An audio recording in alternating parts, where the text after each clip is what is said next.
Hey, I'm really glad to be here today talking to Seth about his experiences with the Week 3 challenges. This week, we focused on exploring our inner landscape, and the activities associated with the module included a sitting meditation focused on the breath and body, and a written reflection which was aimed at helping us reframe a current challenge through the lens of mindfulness. Let's let Seth take it from here. Hey, how are you? Hi, good, thanks. Good. Well, I'm really glad to be here with you talking about these Week 3 challenges. It's kind of a big week. Tell me about it. What did you notice? Well, it seems like these keep getting harder and harder. Is that what this is about? Yeah, I'm trying to, make it seem real fun in the beginning, and I'm stuck in the end of this more challenging. Started off with like some games, and then make me think all of these hard, tough thoughts. But seriously though, this week was challenging, but it was rewarding too. Personally, I got more out of the seated meditation than the body scan. I felt like I could do that better, if that's such a thing. See, I'm making it a competition. Yeah, so that I could do that better than the body scan, but I felt like I was getting frustrated, like less whenever I couldn't feel things of the body. Yeah, I remember that you mentioned that last week. Yeah. So like it was easy for me to feel my tailbone and my feet when instructed to do so in the meditation. My mind didn't wander quite a bit about what was going on the day, but focusing on my breath helped focus my shift back into the body. And then when it was really difficult, I imagined my breath having a color to it. Oh, I love that. I love that. And I'm also hearing you say that you noticed the mind drift into planning, but then came back to the breath. That's great. Yeah. And I read that or tried that at some other point, and it worked for me. So I made my breath have a color for this one too.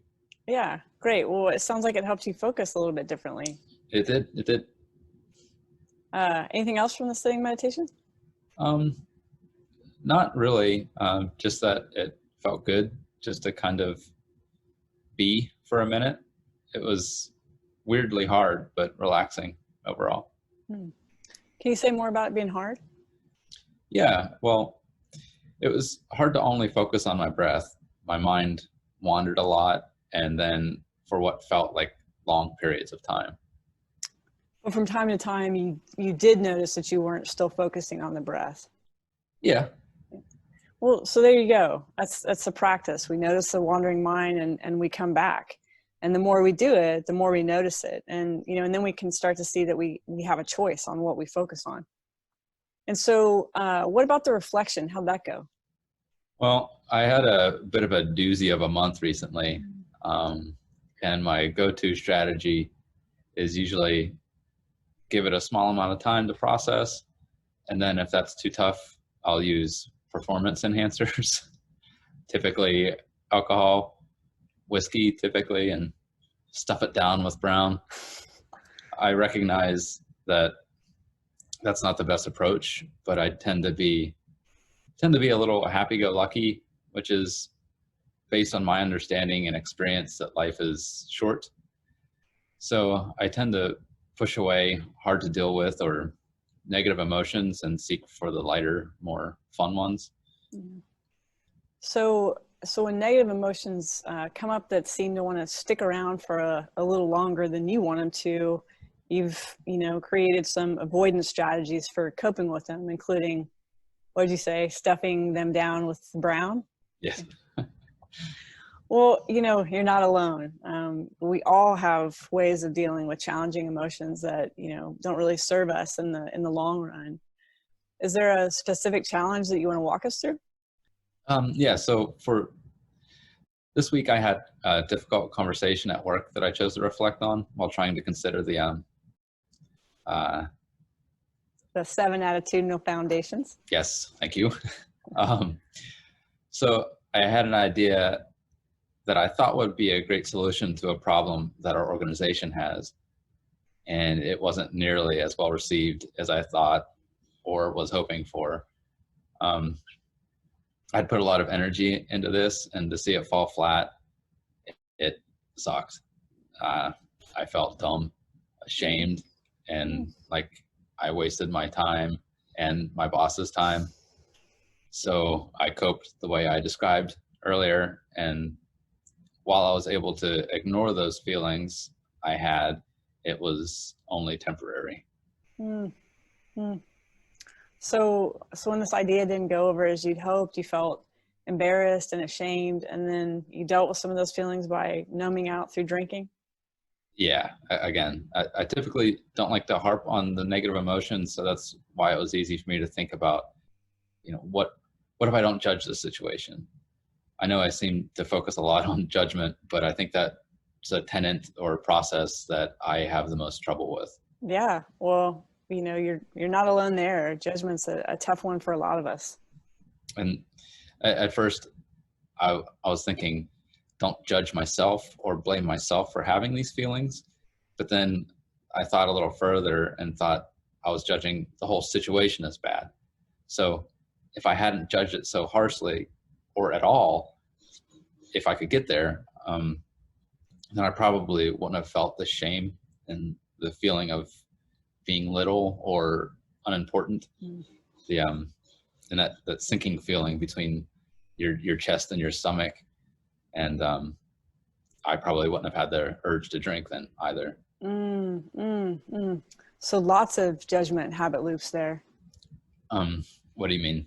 Oops.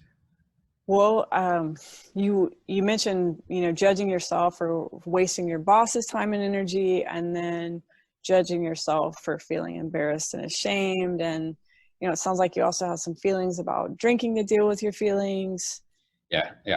So I guess, like I said, I struggle with this one. Yeah. So this might sound kind of funny, but how did all that judgment make you feel?